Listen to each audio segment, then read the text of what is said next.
Baik Bapak Ibu dosen, Assalamualaikum warahmatullahi wabarakatuh. Seperti kita ketahui Bapak Ibu dosen, baru-baru ini kan telah diterbitkan peraturan baru Kemendikti nomor 52 tahun 2025 ya, yang berkaitan dengan karir dosen, di mana ke teman-teman dosen, kalau kita ketahui bahwa terutama untuk dosen PTS, mungkin video ini itu penting banget karena mulai akhir 2025 kemarin, aturan karir dosen itu resmi berubah lewat Permendikti nomor 52 tahun 2025. Dan ada juga juknis turunannya yang baru disosialisasikan beberapa hari yang lalu ya. Nah, di satu sisi, jalur sertifikasi dosen itu dibuat lebih jelas ya, di mana ada dosen tetap, pengalaman mengajar 2 tahun, kemudian minimal asisten ahli, lalu penilaiannya itu melalui proses portofolio. Nah, ada juga lampiran penyetaraan tunjangan profesi untuk dosen non-ASN. Jadi ini merupakan kabar yang selama ini ditunggu-tunggu oleh sebenarnya banyak dosen ya. Tetapi di sisi yang lain, dan ini yang jarang mungkin dibahas secara tuntas, muncul indikator kinerja dosen atau IKD yang bisa jadi alat pembinaan mutu ya. Nah, atau justru jadi beban administrasi baru kalau kampus menumpuk indikator. Nah, belum lagi soal gaji pokok yang masih memakai istilah kebutuhan hidup minimal yang bisa ditafsir macam-macam. Jadi, di video ini saya akan bedah lengkap plus minusnya, dampaknya buat dosen dan PTS, dan yang paling penting itu strategi praktis supaya Bapak Ibu dosen nggak salah paham langkah baik atau serdosnya, kemudian promosinya maupun perencanaan karir. Jadi Bapak Ibu dosen bisa menyimak ini sampai full, tapi sebelum saya membahas ini lebih dalam, saya menginformasikan kepada Bapak Ibu dosen bahwa bagi Bapak Ibu dosen yang ingin mendownload e-book yang bisa digunakan untuk pegangan untuk menulis Scopus ya, kemudian menulis di jurnal-jurnal Sinta 1 hingga Sinta 6, kemudian menulis buku dan lain sebagainya yang berkaitan dengan Tridharma, Bapak Ibu dosen bisa mendownloadnya di deskripsi dari video saya ini. Nah, seperti yang saya sampaikan tadi bahwa dalam Permendikti nomor 52 tahun 2025 itu sedikit membahas, bukan sedikit ya, tetapi ada tulisan terkait dengan indikator kinerja dosen atau yang disebut dengan IKD ya. Sebenarnya pada video-video saya yang sejak lama ya, tahun 2024, saya pernah menyinggung hal tersebut. Jadi IKD itu seperti ini Bapak Ibu dosen ya. Ini salinannya Keputusan Menteri Pendidikan Kebudayaan Riset dan Teknologi Republik Indonesia nomor 500 tahun 2024, di mana waktu itu terbit aturan ini setelah peraturan Permendikbud nomor 44 tahun 2025, dan sekarang itu diganti dengan Permendikti nomor 52 tahun 2025. Dan saya yakin dalam waktu dekat mungkin akan terbit ya dengan aturan yang baru ya terkait dengan indikator kinerja dosen, atau kita mengacu kepada indikator kinerja dosen yang diterbitkan di tahun 2024. Jadi sebenarnya Bapak Ibu dosen ini sebenarnya bisa menjadi momok atau bumerang ya, terutama untuk PTS kalau misalnya indikator kinerja dosen ini tidak benar-benar dirancang dengan baik atau tidak dipahami dengan baik. Karena pada akhirnya dosen-dosen itu dosen maupun kampus ya akan mendapatkan demosi, istilahnya demosi ya, atau bahasa sederhananya atau bahasa gampangnya adalah hukuman gitu ya, ketika baik dosen ataupun kampus itu tidak memenuhi standar yang telah ditetapkan, karena ada standar minimum ya, ini yang telah ditetapkan dalam peraturan tersebut, seperti itu. Nah, ini juga saya tunjukkan ya, berupa sosialisasinya. Sebenarnya sudah pernah saya bahas ya, ini standar minimum indikator kinerja dosen. Jadi, tetapi di dalam video ini saya tidak membahas secara keseluruhan terkait dengan dua aturan ini, tapi saya lebih membahas terkait dengan kebijakan ya yang dikeluarkan baru-baru ini terkait dengan karir dosen yang menurut saya itu dirombak ya. Nah, apa yang akan saya sampaikan dalam video ini itu berkaitan dengan gambaran besar perubahan apa yang dirombak, kemudian 4 area utama ya, yaitu sertifikasi dosen, kemudian indikator kinerja dosen dan promosi, ada juga penghasilan profesor emeritus, kemudian plus minus ya implementasi dari aturan ini, sama dampak ekosistem dosen PTS atau PT nasional. Nah, jadi gambaran besarnya karir dosen itu bisa dikatakan dirombak total ketika Permendikti nomor 52 tahun 2025 ini diterbitkan gitu ya. Karena kemudian hasil sosialisasi beberapa waktu yang lalu terkait dengan Juknis Permendikti nomor 52 tahun 2025 itu banyak yang kemudian menilai untuk naik jabatan atau loncat 2 tingkat itu dinilai beberapa dosen itu sulit ya. Khususnya katanya untuk yang sosial humaniora sulit untuk mendapatkan jurnal-jurnal yang impact faktornya 7. Padahal sebenarnya banyak ya Bapak Ibu dosen ya.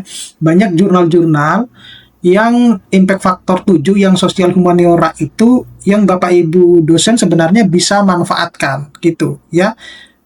Contohnya misalnya ya, ini saya berikan contoh, misalnya ada Journal of Advertising, kemudian ada Econometric Journal, ada Habitat Internasional, kemudian ada Information Technology and Tourism, ada Asian Economic Policy Review, Journal of Environmental Psychology, atau bahkan Journal of Travel Research.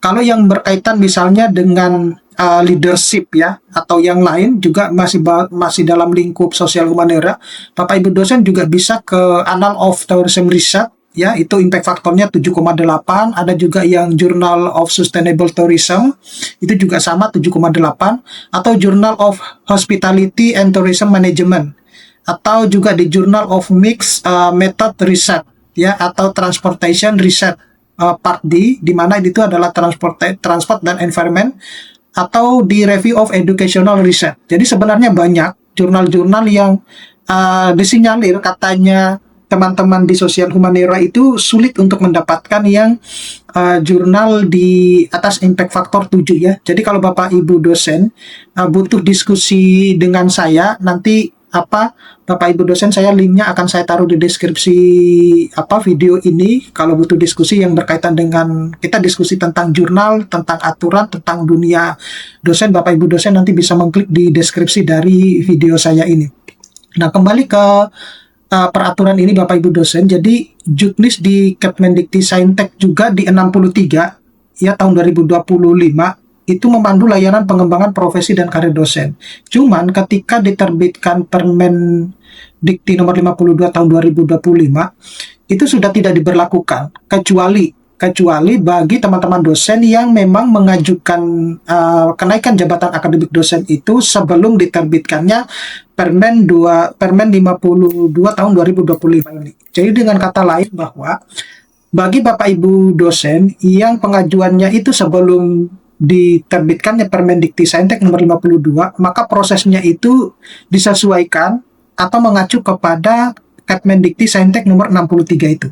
Nah, tetapi bagi dosen yang akan baru mengajukan kenaikan jabatan akademik dosen, maka mengikuti peraturan terbaru yaitu Permendikti Saintek nomor 52 tahun 2025. Nah, tujuan besarnya sebenarnya ya untuk modernisasi jalur karir akademik dan standarisasi pembinaan kinerja. Nah, isunya semacam itu. Nah, selanjutnya untuk area 1 ya, yang berkaitan dengan sertifikasi dosen, sebenarnya ini ada kaitannya ya dengan Permendikbud nomor 500 yang terkait dengan indikator kinerja dosen, yang sebenarnya itu harus dirancang bersama oleh universitas ya, karena universitas itu harus merancang indeks kinerja dosen tersebut, tapi disesuaikan dengan kemampuan universitasnya, disesuaikan dengan kemampuan dosen-dosennya. Jadi kalau menurut saya, ikuti aja dulu standar minimumnya, nggak usah terlalu superior ya untuk mau meningkatkan standar indikator kinerja dosen ya, meskipun mungkin dalam tanda kutip baik universitas maupun dosen-dosennya mampu ya, tapi kalau menurut saya terutama untuk yang PTS ini ya, untuk yang PTS ya udah ikuti aja standar ininya, standar minimumnya. Nah, kalau kita lihat di sertifikasi dosen, sebenarnya kan ada terjadi perubahan besar juga ya untuk sertifikasi dosen di tahun 2026 ini, di mana akses serdos itu jauh lebih mudah karena persyaratannya itu disederhanakan dan hambatan birokrasinya menjadi lebih berkurang. Jadi beda dengan zaman-zaman dulu ya. Kalau dulu itu kita harus mengikuti TKBI, TKDA ya semacam itu, kemudian pekerti. Nah, kalau sekarang itu sudah tidak diwajibkan lagi untuk mengikuti tersebut ya. dan kita tidak perlu lagi harus mencari universitas ketika ada yang mengadakan TKBI ataupun TKDA ataupun bahkan pekerti gitu ya. Jadi universitas sekarang itu sudah diberikan sebenarnya keleluasaan untuk mengelola hal tersebut. Nah, sebenarnya itu ada juga di Permendikbud nomor 500, karena kampus itu diberikan ini otoritas untuk mengelola kampusnya dengan sesuka kampusnya sendiri. Nah, kemudian di Permen itu menegaskan persyaratan utama dosen tetap itu pengalaman mengajarnya lebih dari 2 tahun ya, dan memiliki jabatan minimal asisten ahli dan lulus proses sertifikasi. Saya kira ini adalah sudah seperti yang dulu ya. Artinya begini, syarat untuk kita mengikuti tes sertifikasi Serdos itu memang harus wajib mengisi LKD di BKD masing-masing itu, meskipun posisinya belum Serdos, tetapi kita diwajibkan untuk mengisi LKD tersebut selama 4 semester atau 2 tahun gitu. Nah, tujuannya seperti apa? Tujuannya adalah sebenarnya itu untuk mempermudah kita ketika dosen itu mau mengajukan jabatan akademik dosennya, apalagi mau mengajukan yang pertama kali ya, asisten ahli seperti itu. Jadi prosesnya itu tinggal narik data melalui sisternya. Kemudian ada sertifikasi menilai kompetensi melalui portofolio ya, bukan lagi standar tes tambahan yang berlapis-lapis seperti itu. Nah, saya kira bagi teman-teman yang baru-baru ya, terutama yang lulus tahun 2025 itu kan proses pembuatan indeks deskripsi dirinya itu kan bagian dari sebenarnya portofolio. Kemudian penilaian teman sejawat, atasan, kemudian mahasiswa itu bagian sebenarnya portofolio di dalam tes sertifikasi dosen. Jadi tes yang berlapis-lapis itu tidak lagi diterapkan untuk yang tahun 2026. Nah, untuk area yang kedua, ya, indikator kinerja dosen ya dan jalur promosi jabatan ya. Kalau Bapak Ibu dosen ya melihat indikator ini ya, indikator yang ini Bapak Ibu dosen untuk yang salinan ini ya. Di sini itu sebenarnya ada tabel yang Bapak Ibu dosen sebenarnya bisa membaca ya tabel ini. Di sini ada indikator dosen mulai dari asisten ahli, lektor, lektor kepala maupun profesor. Dan ini adalah target-target capaian yang Bapak Ibu atau kampus harus tetapkan gitu. Nah, ini adalah standar minimum sebenarnya yang ditetapkan oleh Kemendikbud ya waktu itu. Nah, apakah nanti ke depannya akan mengacu kepada Kemendikbud ini atau muncul aturan baru gitu ya. Tapi sejauh yang saya pahami ketika Permen Saintek Dikti nomor 52 itu terbit, itu sebenarnya tidak terlalu banyak perubahan ketika kita bandingkan dengan Permendikbud nomor 44 tahun 2024 yang judulnya sama gitu ya, hanya cuma beda nomornya saja.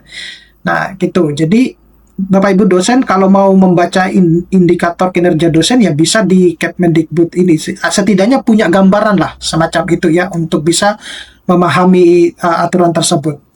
Nah, untuk jalur promosi jabatan, jadi indikator kinerja dosen itu muncul sebagai instrumen sebenarnya pemenuhan kinerja per jenjang kampus dan menambahkan indikator lain gitu. Artinya indikator lain itu kalau misalnya Bapak Ibu dosen ataupun kampusnya itu mampu untuk memenuhi indikator tersebut.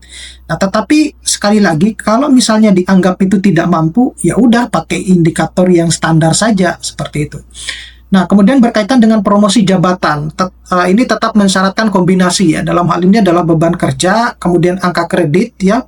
Dalam hal ini adalah proporsi penelitian seperti yang sudah dijelaskan di dalam Kemendikti nomor 52 itu, bahwa proporsi penelitian untuk lektor itu adalah 35%, kemudian lektor kepala itu adalah 40%, dan guru besar itu adalah 45%. Sebenarnya persentase itu juga ada di POPAK 2019.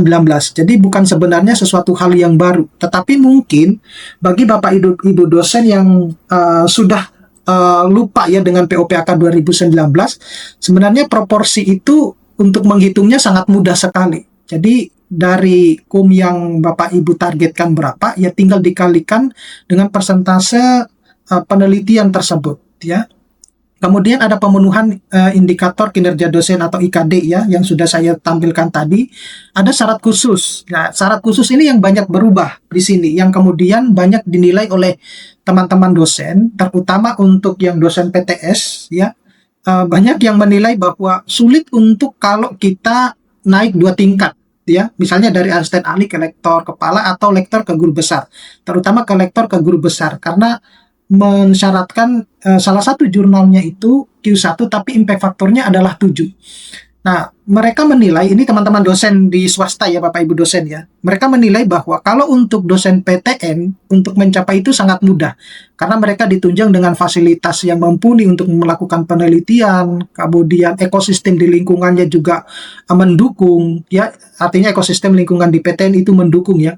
Kemudian di situ juga banyak penulis-penulis handal, sehingga untuk bisa loncat jabatan, kedua tingkat itu sebenarnya sangat mudah. Tetapi kita yang ada di PTS itu sebenarnya tidak boleh patah semangat ya gitu ya. Artinya kita bisa sebenarnya belajar dari teman-teman PTN juga, karena kita misalnya mungkin punya networking ya dengan teman-teman PTN, ya kita bisa belajar dari situ. Tetapi yang perlu kita pahami bahwa untuk bisa mencapai ke impact factor 7 itu kita harus memiliki penelitian yang bagus gitu ya, memiliki metode penelitian yang bagus. Jadi untuk bisa menghasilkan penelitian yang bagus juga harus didukung dengan laboratorium yang mumpuni juga. Jadi ada benarnya kalau teman-teman dosen PTS itu mengeluhkan bahwa untuk bisa mencapai 2 tingkat atau istilahnya loncat jabatan itu sulit, ya memang ada benarnya. Tapi kalau menurut saya begini Bapak Ibu dosen,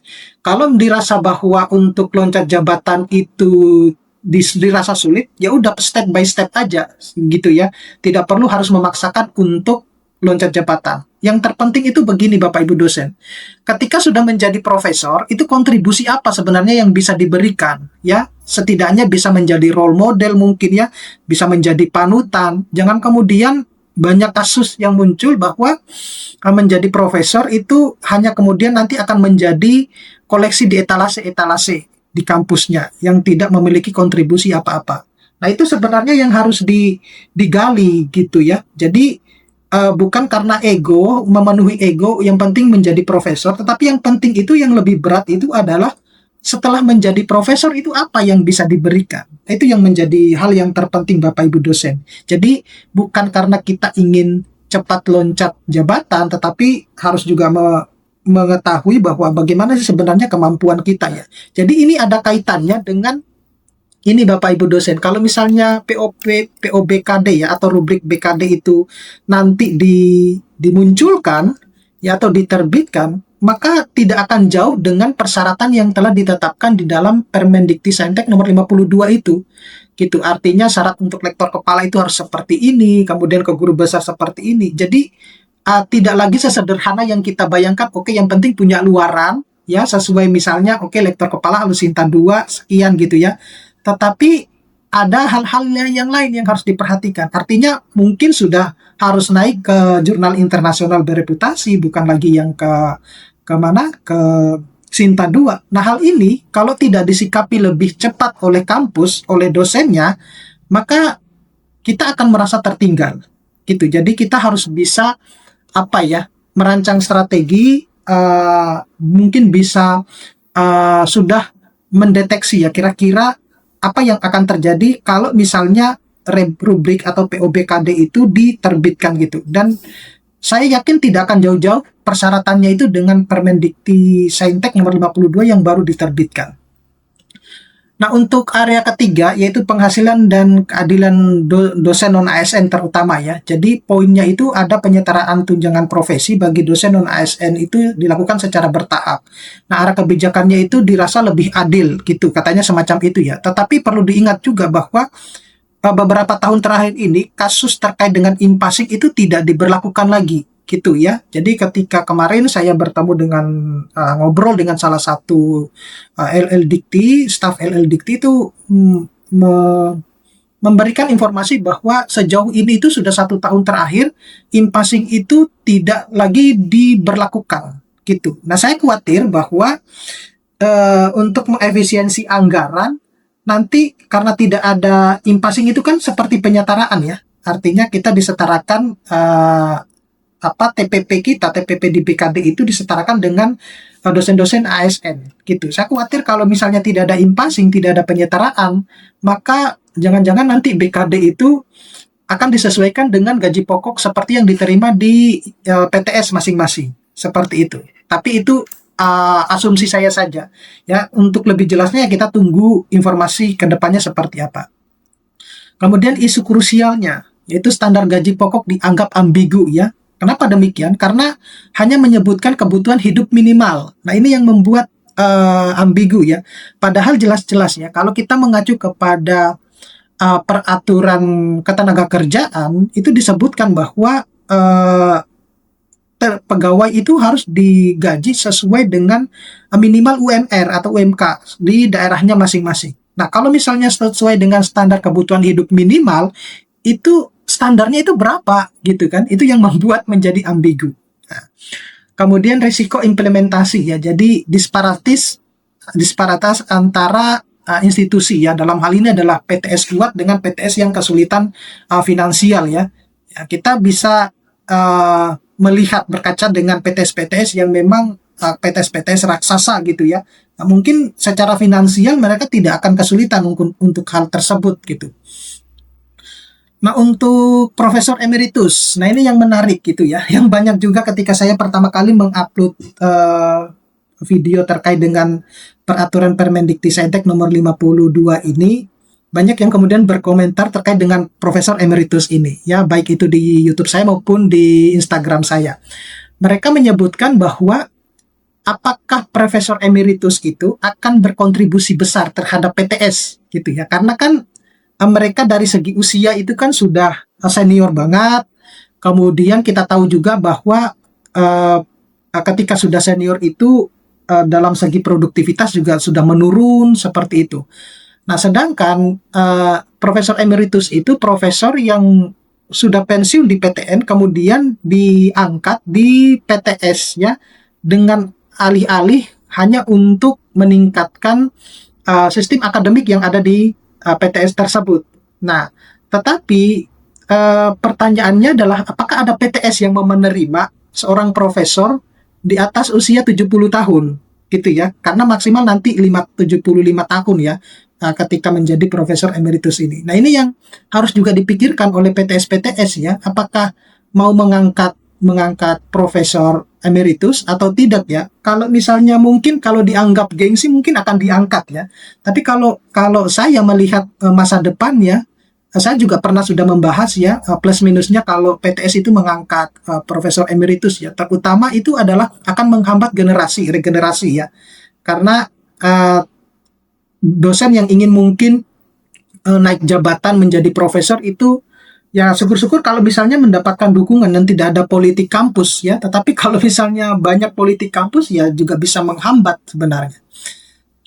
Nah, kemudian ini plus ya, peluang dan keuntungan utama. Kalau Serdos itu lebih mudah diakses, maka persyaratannya lebih sederhana dan jalurnya jauh lebih sejelas. Nah, arah keadilannya itu penyetaraan tunjangan profesi dosen dan non-ASN itu dilakukan secara bertahap. Nah, untuk peluang percepatan bagi dosen berprestasi, mekanisme loncat jabatan ini bisa dimanfaatkan ya. Karena itu lagi, sekali lagi, kalau Bapak Ibu dosen merasa bahwa saya mampu untuk loncat jabatan, ya udah sikat aja gitu ya. Tetapi ingat bahwa menjadi dosen setelah profesor itu tantangannya jauh lebih berat gitu. Kemudian Profesor Emeritus itu memperpanjang kontribusi ilmiah, mentoring, dan reputasi kampus gitu. Nah, apakah mungkin bisa dilakukan mentoring gini ya? Nah, sedangkan minusnya atau risiko persoalan implementasi, jadi beban administratif berpotensi tetap tinggi ya, karena kita harus memenuhi standar IKD, yang dimana IKD itu dapat menambah kompleksitas jika tidak disederhanakan. Kemudian ambiguitas standar gaji pokok ya, jadi kebutuhan hidup minimal itu dapat memicu disparitas antar kampus. Sama syarat promosi dinilai makin berat ya, di mana ada standar publikasi dan kompetensi ini akan naik gitu ya, terutama dosen-dosen kalau sekarang itu Q4 dulu ya, kalau dulu naik jabatan akademik itu Scopus Q4 itu diperbolehkan gitu ya, sudah bisa menjadi profesor ya, apalagi hanya butuh satu gitu. Sekarang tidak sesederhana itu, jadi bukan lagi Scopus gitu ya, tetapi Bapak Ibu dosen harus memperhatikan kuartilnya gitu. Nah, kemudian untuk Profesor Emeritus itu potensi tekanan finansial bagi PTS ya, yang close flow-nya sangat lemah karena PTS ketika mengangkat Profesor Emeritus ya dia wajib harus menggaji profesor tersebut gitu. Ya kalau misalnya digaji kemudian dia bisa berkontribusi besar ya, itu tidak apa-apa. Tetapi kalau misalnya dari jejak di PTN-nya saja itu katakanlah dia banyak publikasi memang, tetapi lebih karena sebagai co-authors ya kalau saya berpikir-pikir lagi untuk mengangkat Profesor Emeritus gitu ya. Karena kalau di PTN itu kan ekosistem penelitiannya kan terbentuk karena fasilitas yang mumpuni gitu ya. Tapi kalau misalnya di PTS, nah apakah mungkin bisa sebenarnya ya mungkin saja ya, tetapi akan sulit ya untuk adaptasi 5 tahun itu juga dirasa mungkin terlalu cepat gitu. Kemudian catatan penting untuk loncat jabatan, ya jadi mekanisme loncat jabatan itu disebut sebagai peluang percepatan karir dosen yang berprestasi ya. Namun pada Juknis sebenarnya 63 tahun 2025 itu terdapat ketentuan yang menegaskan kenaikan jenjang jabatan akademik itu tidak dapat dilakukan 2 tingkat ya pada bagian yang membahas kenaikan jenjang. Tapi sebenarnya Bapak Ibu dosen Juknis 63 ini sudah tidak diberlakukan ketika Permendikti-Saintek nomor 52 itu diterbitkan ya. Cuman tadi seperti yang sudah saya jelaskan, teman-teman dosen yang sudah mengajukan sebelum Permendikti-Saintek 52 itu diterbitkan, maka tetap diberlakukan yang Juknis 63 ini. Nah, kesimpulan praktisnya itu adalah pahami detail Juknis sebelum menyusun strategi ya, jangan hanya mengandalkan ringkasan atau rumor. Nah, dampak ekosistem pendidikan tinggi ya 3 level ya, jadi ada level individu yaitu dosen, dilema antara tuntutan administratif atau IKD dengan fokus substansi ya, misalnya mengajar, kemudian riset, kemudian pengabdian masyarakat, plus kompensasi yang belum sepenuhnya jelas. Kemudian kalau di level institusi, dalam hal ini adalah perguruan tinggi swasta maupun negeri, itu tekanan finansial dan tuntutan mutu, serta butuh efisiensi sistem dan strategi pendanaan. Nah, di level nasional ini peluang peningkatan daya saing ya jika implementasi ini sehat. Kemudian risiko stagnasi jika jadi ritual berkas. Nah, untuk rekomendasi praktis untuk dosen, jadi manajemen waktu itu penting Bapak Ibu dosen, pisahkan blok kerja untuk riset atau publikasi agar tidak habis oleh administrasi gitu ya. Nah, sepertinya dosen kita itu tidak bisa terlepas dari administrasi ini. Gitu, saya juga heran ya. Kemudian memanfaatkan teknologi ya, apalagi saat ini itu AI. Saya seringkali menyampaikan bahwa kalau Bapak Ibu, AI itu memang tidak bisa 100% menggantikan manusia gitu ya. Tetapi manusia akan tertinggal kalau tidak menggunakan AI gitu ya. Seringkali saya sampaikan di dalam webinar-webinar saya di dalam penulisan artikel ilmiah yang berkaitan dengan AI tersebut ya. Artinya kalau kita memanfaatkan AI itu proses penulisan jauh lebih cepat, lebih mudah, lebih sederhana ya. Maka oleh karena itu Bapak Ibu dosen silakan download aja di deskripsi dari video saya itu. Kemudian bangun kolaborasi riset ya. Jejaring penelitian mempercepat output dan pembelajaran dosen junior. Jadi saya itu sebenarnya punya wacana ya terkait dengan penulisan artikel ilmiah ini, tapi akan saya bahas pada next video gitu ya. Kemudian advokasi melalui organisasi profesi itu bila ketimpangan atau kekaburan kebijakan. Nah, untuk rekomendasi untuk PTS dan pemerintah ya. Untuk PTS itu bangun insentif internal, kurangi beban administrasi, cari pendanaan alternatif yang misalnya melalui industri atau hibah, dan siapkan skema pembiayaan emeritus jika kalau Bapak Ibu dosen kampusnya itu mau mengangkat Profesor Emeritus. Nah, untuk pemerintah sederhanakan indikator atau administrasi mulai dari BKD ataupun indikator kinerja dosen, buat patokan gaji pokok yang tegas, dan siapkan dukungan finansial untuk Profesor Emeritus. Oke, saya kira cukup sekian Bapak Ibu dosen. Mudah-mudahan ini bisa bermanfaat. Nanti kita akan ketemu pada video-video selanjutnya. Saya Iri, Assalamualaikum warahmatullahi wabarakatuh.